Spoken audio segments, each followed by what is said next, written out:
Jadi saya maksudnya mau kasih tahu bahwa sistem teokrasi Ya, yang benar betul. itu bisa berjalan dengan baik. Yang saya lihat juga salah satu yang memicu demo besar terjadi di Iran adalah penindasan secara sosial.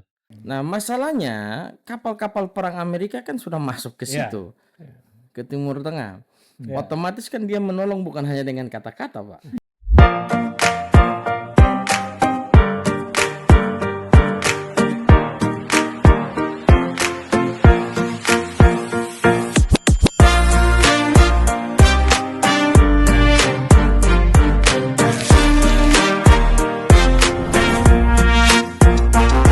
Welcome back to Say Podcast. Oke. Hari ini kita akan membahas isu geopolitik dan fokus kita adalah Iran. Ya, Iran. Iran. Oke, seperti yang kita ketahui, Iran saat ini benar-benar diambang kehancuran. Hal ini dipicu dari 3 hal.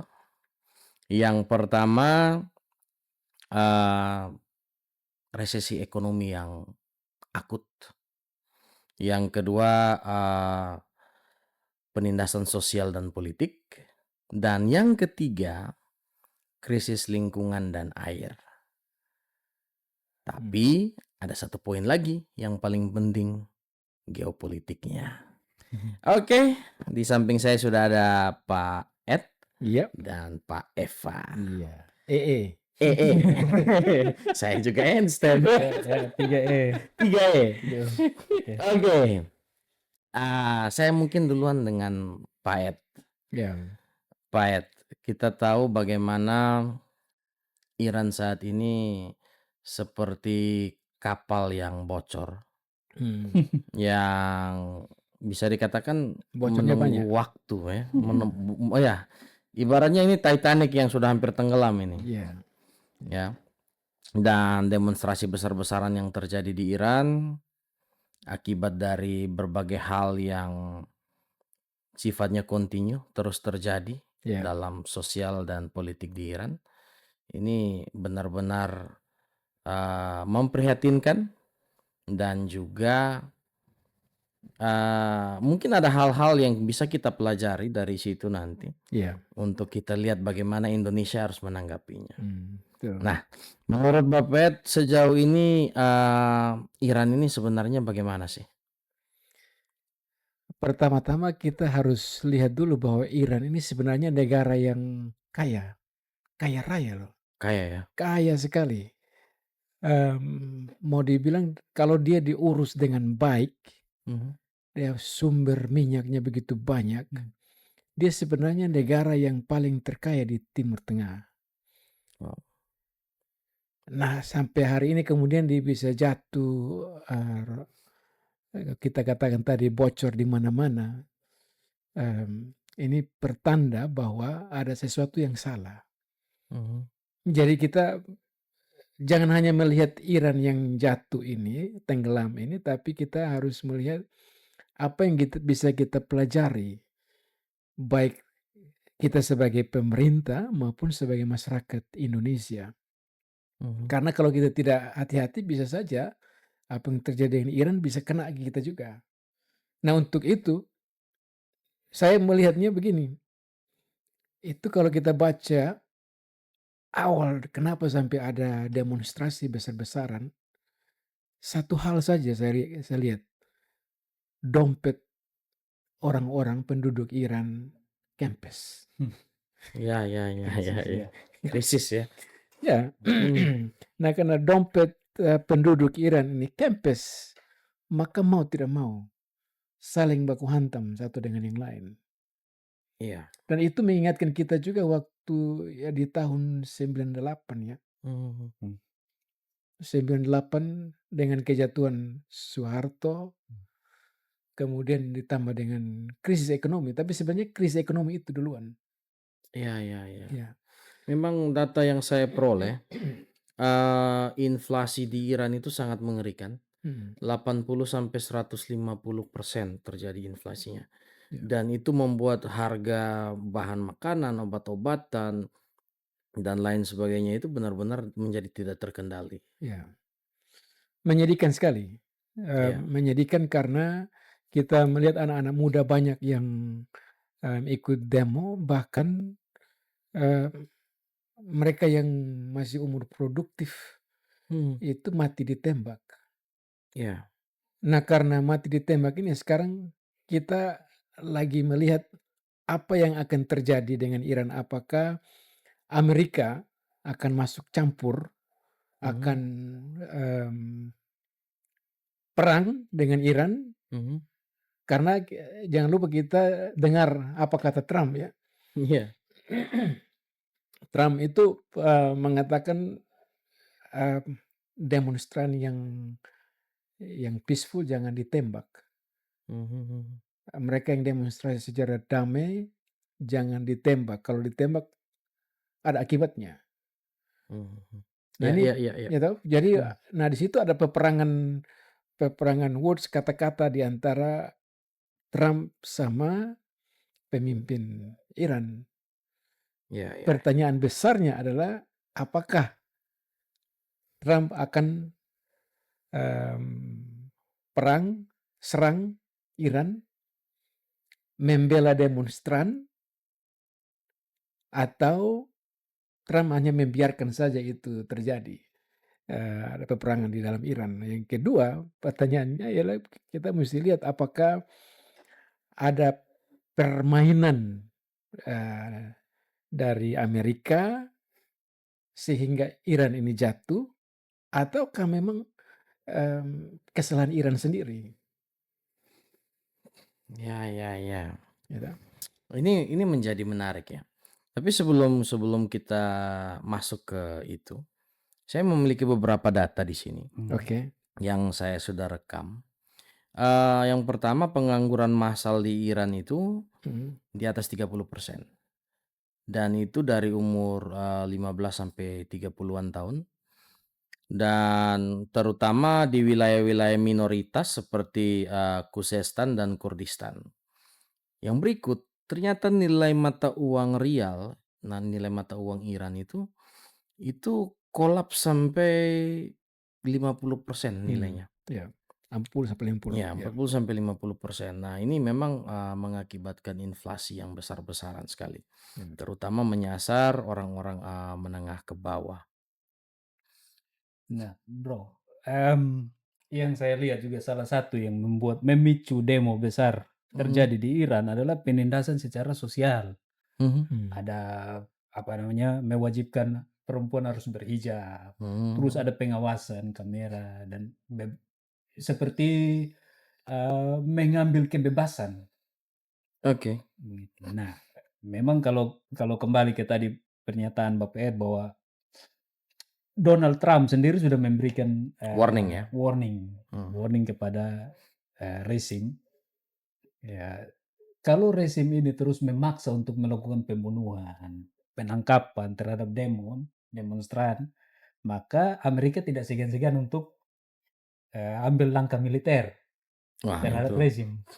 semakin ini memperparah kan ya. pernyataan dari Donald Trump. Nah, Ya. ini ya tinggal kita lihat tanggapan dari rezim seperti apa. Rezim ini apakah dia ya kok itu Donald Trump, tidak ada masalah.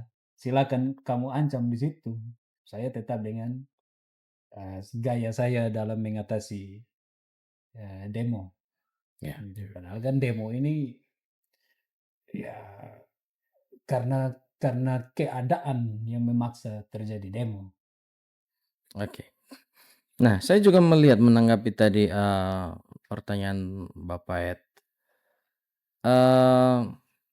Tekanan-tekanan dari dunia internasional, terutama dari Amerika juga sudah berseliweran masuk ya, terutama dari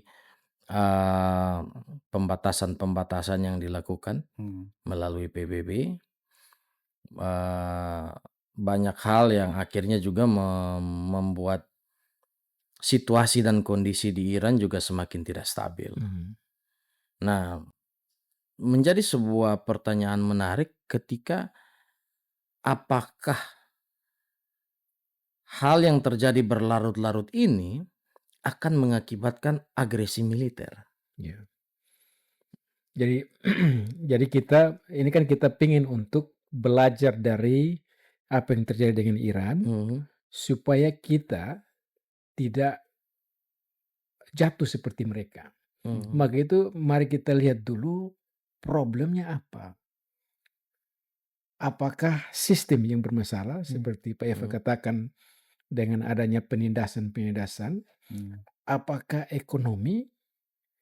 Apakah ada korupsi? Atau kok ada intervensi asing? Ya toh? Nah, kita mesti lihat ini. Baru dari situ kita evaluasi mana yang benar dan apa yang kita bisa pelajari. Kalau saya melihatnya pertama-tama sistem pemerintah Iran.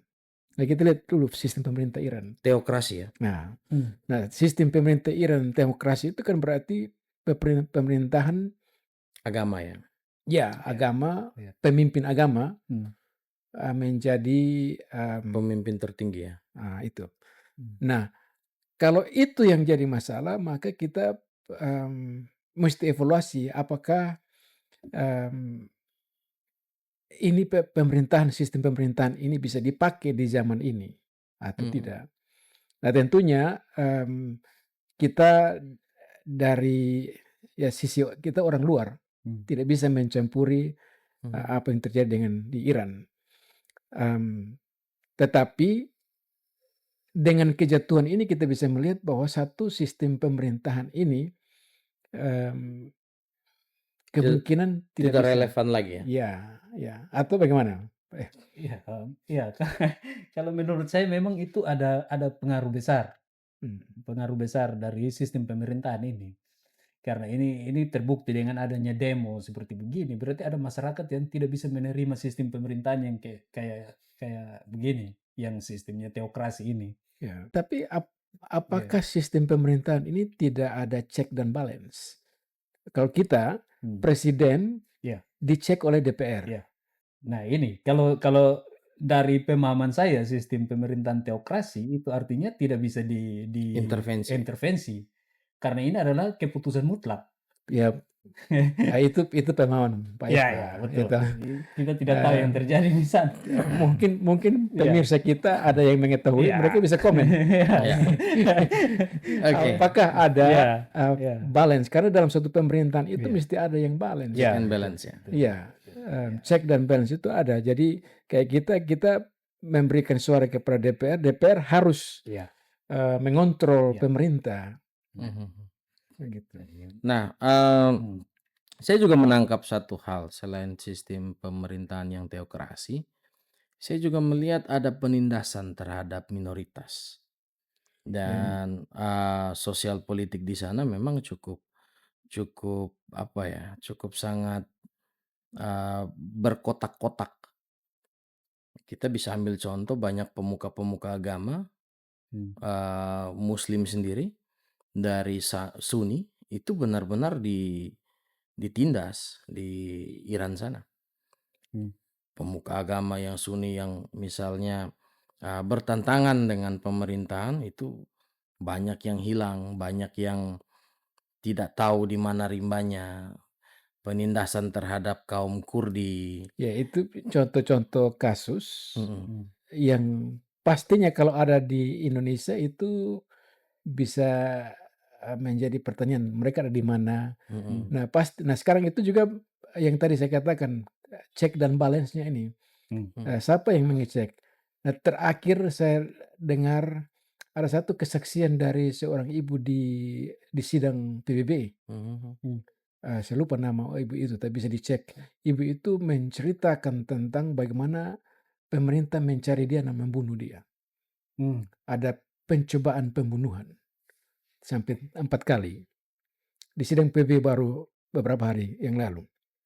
Nah, ini berarti kan cek dan balance tidak ada. Yang pertama, yang kedua, yang tadi Pak Ensen katakan itu menunjukkan bahwa tidak ada transparansi. Ya. Sehingga terakhir kita mendengar membaca internet diputuskan semua ya. Shutdown total. Shutdown. Ya. Jadi hal yang pertama, mungkin kita bisa lihat itu, apakah ini menjadi salah satu problem sistem pemerintahannya, yang menjadi satu problem sehingga Iran ini jatuh. Oke, Hmm. saya sendiri melihat, bisa jadi itu merupakan salah satu problem ya, dari sekian banyak problem yang ada. Iya. Tapi, kembali lagi, saya juga melihat dalam beberapa referensi yang muncul, ketidakadilan sosial di sana itu sangat tinggi. Jadi problem sosial yang muncul dari sistem yang dianggap sebagai otoriter atau diktator, akhirnya menyebabkan ketidakpuasan yang akut, yang sudah dipupuk sedemikian dalam dan mengakibatkan konflik demonstrasi Iran saat ini. Artinya, orang tidak mampu menyuarakan aspirasi mereka. Iya. Dan karena itu mereka pendam. Nah, makanya Dengan internet shutdown saja kan kita sudah bisa melihat sebuah gambaran di mana masyarakat, suara masyarakat dimatikan, sehingga tidak muncul keluar kan. Nah, menarik memang karena respon dari pemerintah Iran mengatakan bahwa demonstrasi yang terjadi ini adalah para demonstran ini adalah antek-antek asing. Ya, dipengaruhi oleh dipengaruhi oleh yang antek ditunggangi asing. oleh Amerika Serikat dan Israel, Arab Saudi. Ya. Nah, tapi kalau saya melihat itu pertama tadi kita ngomong tentang sistem pemerintahan, yang juga pemerintahnya sudah menuding ada antek asing. Kalau saya melihatnya, ekonomi punya pengaruh besar. Kenapa ekonomi punya pengaruh besar? Artinya kejatuhan ekonomi dari Iran ini. Awal kan kita sudah lihat bahwa Iran ini sebenarnya negara yang kaya. Tetapi kenapa bisa jatuh? Satu, menurut saya ini karena kekayaan mereka salah diurus. Yang kedua, karena sistem pemerintahan tadi, di mana mereka mencoba untuk mengembangkan senjata nuklir. Dan karena senjata nuklir itu dicoba untuk dikembangkan dan sudah dilarang oleh badan internasional, makanya mereka kena sanksi. Nah, sanksi ekonomi itu memperparah situasi ekonomi di dalam Iran sendiri. Jadi kita bisa melihat bahwa saya pikir jadi ini sistem pemerintahan ini pengaruhnya besar sekali. Karena mereka anti kritik. Kelihatannya kita sepertinya itu anti kritik karena tidak mau dikritik juga oleh negara-negara internasional, sehingga sanksi ekonomi itu didapatkan. Nah, itu menjawab apa yang tadi Pak Ensi katakan tentang keadilan. Karena kalau ekonomi sudah diperparah dengan itu, otomatis pemerintah tidak bisa lagi berbuat apa-apa. Ya, memang saya sendiri, menurut pendapat pribadi saya, sistem teokrasi sudah tidak relevan lagi di zaman sekarang. Karena banyak contoh ya, sistem teokrasi dari berbagai lintas sektor agama ya. Mulai dari kita bisa melihat, misalnya kita belajar sistem teokrasi selalu runtuh. Indonesia sendiri, kita melihat kerajaan-kerajaan dengan warna agama tertentu sudah tidak ada. Kita bisa belajar dari India, kita bisa belajar di Eropa, baik itu Hindu, Kristen, Muslim, dan lain sebagainya. Sistem teokrasi dalam sebuah negara memang kalau kita implementasikan di zaman ini memang bisa dikatakan sudah tidak relevan lagi. Karena dunia sudah masuk ke dalam sistem yang demokratis, yang mana setiap orang memiliki hak yang sama, memiliki posisi yang sama dan memiliki suara yang sama. Itulah demokrasi yang sesungguhnya. Ya. Menurut Om Eva gimana? Memang sistem pemerintahan yang teokrasi ini agak sulit dijalankan menurut saya. Karena kita ambil contoh, misalnya dari satu ayat Alkitab, itu bisa ditafsirkan ke berbagai macam versi. Nah, persoalannya tidak ada yang mampu menunjukkan bahwa versi yang ini yang benar. Tapi kalau saya lihat bergantung juga pada definisi teokrasi itu. Ya. Kalau sistem teokrasi yang benar sebenarnya bagus. Ya, kalau misalnya benar-benar teokrasi itu betul-betul menempatkan Tuhan sebagai betul-betul kepala dari suatu negara, pasti negara itu. Kalau saya lihat orang Iran melihat begitu juga, Tuhan sebagai kepala. Persoalannya begini, Bapak. Ada orang yang dipakai Tuhan, tapi ada juga orang yang pakai Tuhan. Iya. Jadi memang pada dasarnya begini ya. Sabar dulu. Jadi saya maksudnya mau kasih tahu bahwa sistem teokrasi yang benar betul. itu bisa berjalan dengan baik. Apa sistem teokrasi yang benar? Makanya dari tadi saya tanya, apakah ada check dan balance atau tidak? Kita tidak tahu. Tapi kalau sistem teokrasi yang benar, harusnya adalah ada check dan balance. Karena apa? Karena kita mengakui di dalam kekristenan juga bahwa semua pemerintah itu diangkat oleh Tuhan. Mereka adalah wakil Tuhan. Dalam Roma pasal 13 itu wakil Tuhan. Berarti Tuhan memerintah atas semua pemerintah. Itu teokrasi. Tetapi problemnya adalah yang orang harus melihat bahwa sistem teokrasi yang benar ini adalah bahwa Tuhan memakai orang-orang yang lemah. Bukan orang-orang yang sempurna. Nah, justru karena orang-orang yang lemah ini harus ada check dan balance. Gitu. Jadi kalau sistem teokrasi yang benar adalah demokrasi ini. Ya. Saya lebih setuju sistem pemerintahan yang demokrasi. Ya. Tapi yang teokrasi karena Karena begini, Pak. Karena Pancasila kita itu teokrasi. Ketuhanan yang Maha Esa, sila pertama. Nah, karena dia ketuhanan yang Maha Esa berarti teokrasi. Ya. Artinya kita setuju, Bapak setuju dengan sistem demokrasi yang teokrasi. Ya, bukan teokrasi tanpa demokrasi. Betul. Artinya teokrasi yang kita sepakat di situ ya. Ya, jadi istilah diktator itu kan berarti bahwa seseorang mengangkat diri dia yang paling benar. Berarti apa yang Tuhan sudah kasih ke saya harus dijalankan. Karena saya benar, saya wakil Tuhan. Tidak ada orang yang bisa kritik saya. Nah, itu yang salah. Tetapi kalau saya mengerti bahwa saya diangkat oleh Tuhan, tetapi pada saat yang sama saya punya kelemahan, silakan kritik saya. Nah, itu teokrasi yang benar. Gitu. Jadi yang diterjemahkan dalam kata demokrasi itu. Oke. Jadi kita harus menarik sebuah kesimpulan ya. Kita setuju dengan sistem demokrasi yang teokrasi. Bukan sistem teokrasi tanpa demokrasi.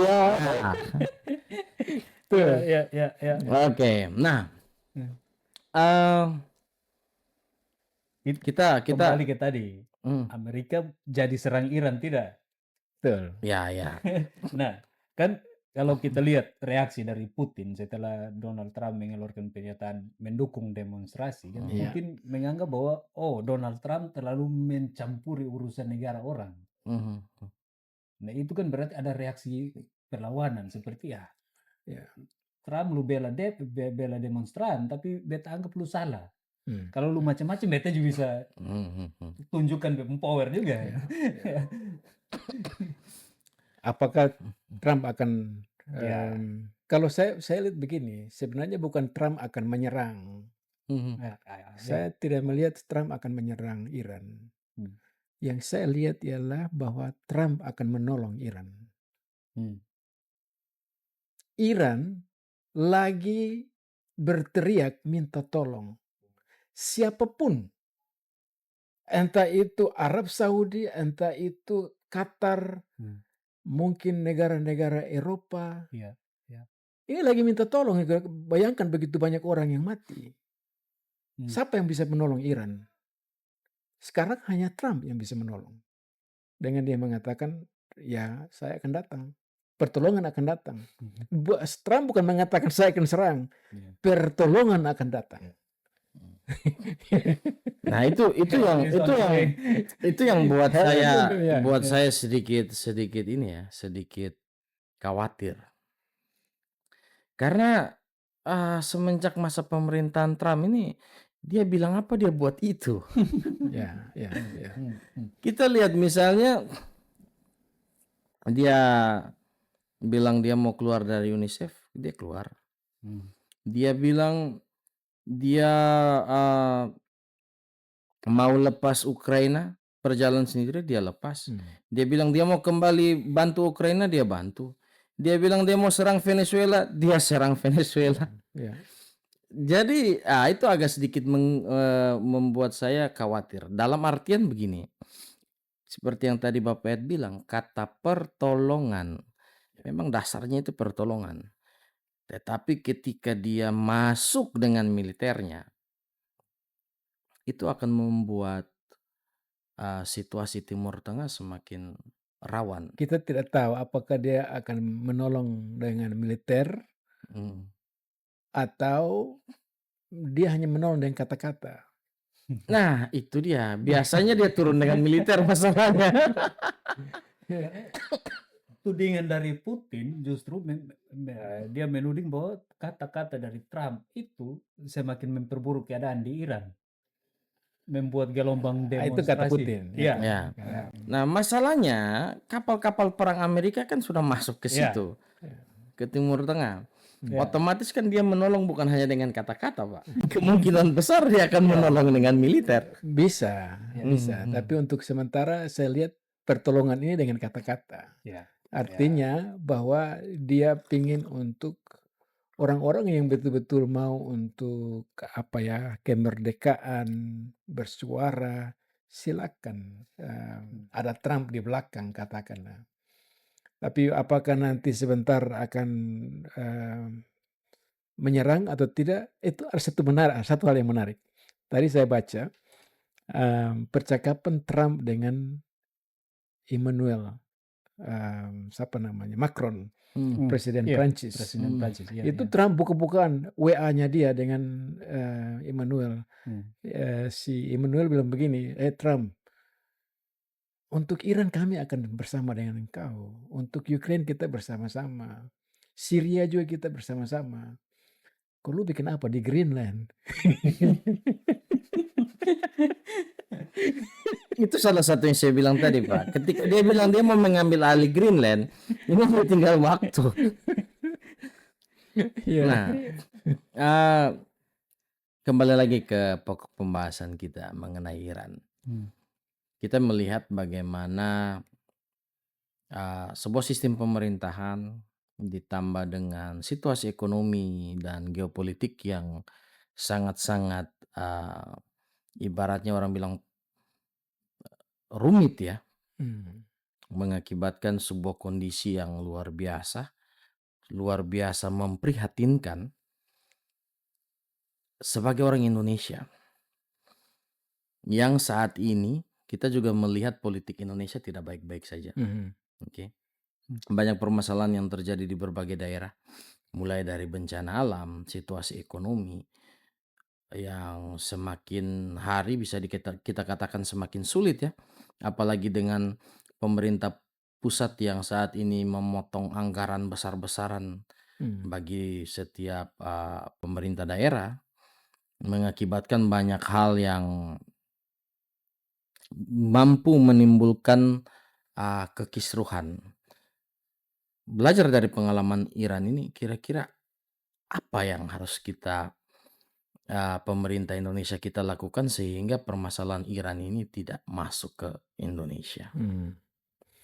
Kalau saya lihat begini ya, kita bahas dari pertama-tama penyebab-penyebab. Oke. Itu maksudnya supaya kita bisa mencari solusi dan memberikan sumbangsi pikiran untuk masyarakat dan untuk pemerintah. Pertama-tama kita harus lihat sistem yang teokrasi yang mana hanya satu orang menguasai semua, itu tidak bisa dijalankan lagi. Karena itu sistem demokrasi yang kita sekarang jalani ini adalah sistem yang bagus sekali ya, ada check dan balance. Dan kita perlu pertahankan di sisi lain transparansi. Jadi masyarakat itu kan pingin apa yang dia berikan uangnya kemana. Jadi mungkin penduduk-penduduk Iran sudah lama tidak mengetahui ini semua sehingga terpendam dan terjadilah demo yang begini besar. Nah, kita tidak bisa mengatakan oh ini antek-antek asing. Biasalah namanya pemerintah yang sementara jatuh itu mereka akan mengatakan pengaruh luar. Tidak berpikir bagaimana mengevaluasi diri. Harusnya saat ini mereka mengevaluasi diri apa yang salah dan berbenah. Nah, kita sebagai orang Indonesia mesti lihat ini dan jangan mau kembali tahun 98 dan jangan mau seperti Iran, tapi ikuti sistem yang kita sudah jalankan. Begitu menurut saya. Pak? Ya, saya pikir pernyataan dari Bapak Ed itu memang sangat pas, sangat-sangat cocok dengan kondisi kita saat ini. Dengan adanya kurang dana di daerah-daerah itu kan memang memicu apa ya?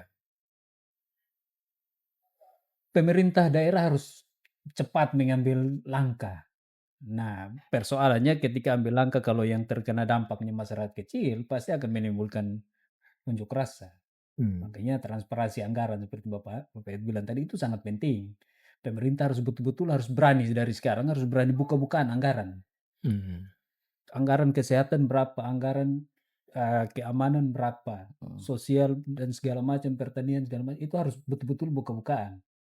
Jangan tertutup, jangan pernah tertutup. Karena kalau tertutup, masyarakat akan terus bertanya-tanya, akibatnya akan timbul reaksi yang besar. Karena ini tanya-tanya terus tidak dapat jawaban ya, reaksinya pasti besar. Dan itu bukan hanya untuk pemerintah pusat saja, tapi sampai ke pemerintah daerah. Pemerintah daerah itu harus dimulai dari pemerintah daerah, pemerintah daerah harus mulai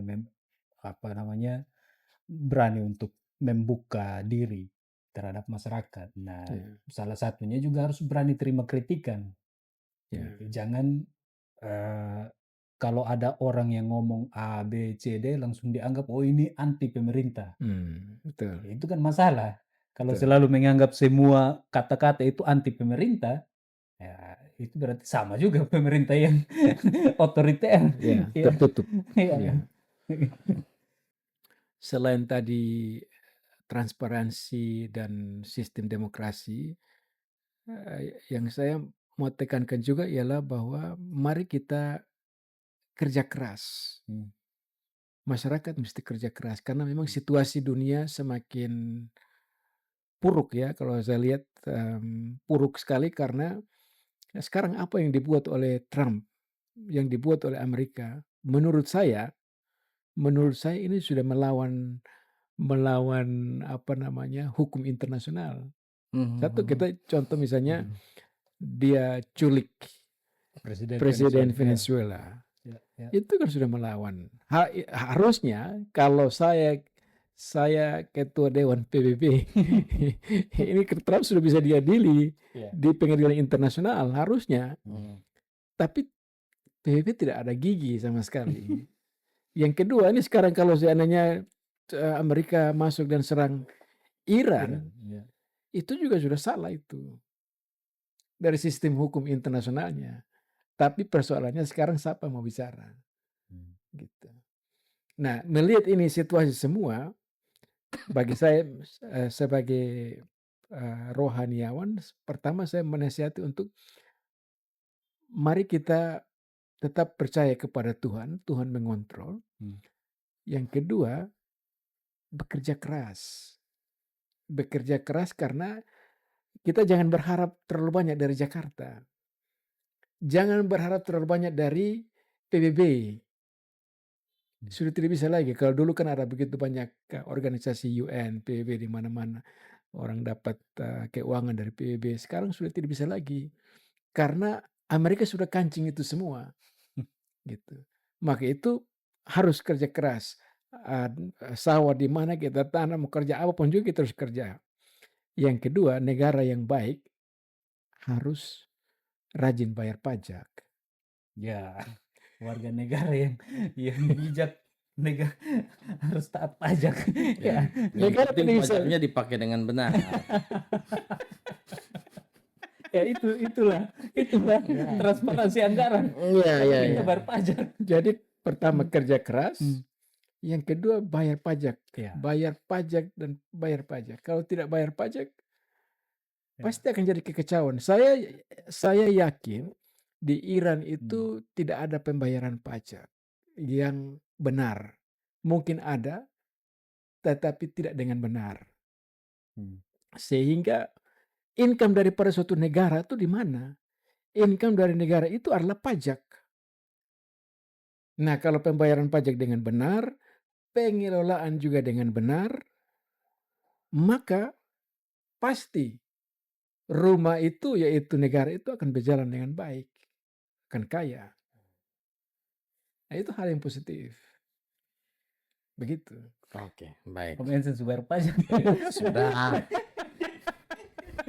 Mobil saya bayar pajak terus. Nah, memang menarik kalau bayar pajak. Nah, jadi tugas pemerintah adalah setelah diterima pembayaran pajak dari masyarakat, diumumkan ke masyarakat. Betul. Setiap tahun itu harus ada laporan pajak. Tahun ini Indonesia terima pajak sekian. Digunakan untuk ini. Betul. Jadi masyarakat puas. Artinya ya ketika kita mendapatkan laporan seperti itu, keinginan kita untuk bayar pajak pasti lebih tinggi. Karena kita tahu jelas uang ini kemana. Oke. Tetap bagaimanapun juga kita harus bayar pajak. Tidak bisa, meskipun kita tidak tahu, harusnya kita tahu. Tapi kalaupun kita tidak tahu, kita punya kewajiban. Jalan raya itu kan pemerintah buat. Listrik ini kan pemerintah yang, jadi kita mesti bayar pajak itu. Kalau saya gayanya Bapak Ed, ya itu kan perintah Tuhan Yesus. Oh iya. Bayar apa yang untuk Kaisar, bayar juga apa yang untuk Tuhan. Perpuluhan dan pajak harus jalan. Makanya kerja keras tadi. Tapi ya betul. Untuk supaya dapat bayar pajak kita harus kerja keras. Oke, jadi kesimpulan podcast kita kali ini, bayar pajak.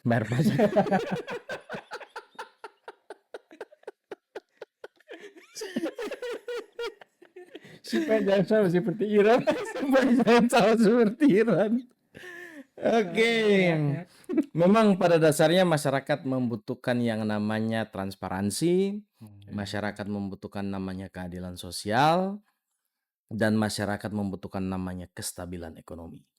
Oleh sebab itu, kesimpulan dari kami menghimbau supaya pemerintahan baik pusat maupun daerah bisa jauh lebih bijaksana, jauh lebih merakyat, sehingga rakyat benar-benar merasa diperhatikan dengan baik. Dan rakyat mesti kerja keras. Untuk bayar pajak. Masih ingat kembali kantong yang baru. Oke, sekian dulu podcast kita kali ini. Sampai jumpa lagi pada podcast selanjutnya. Bye-bye.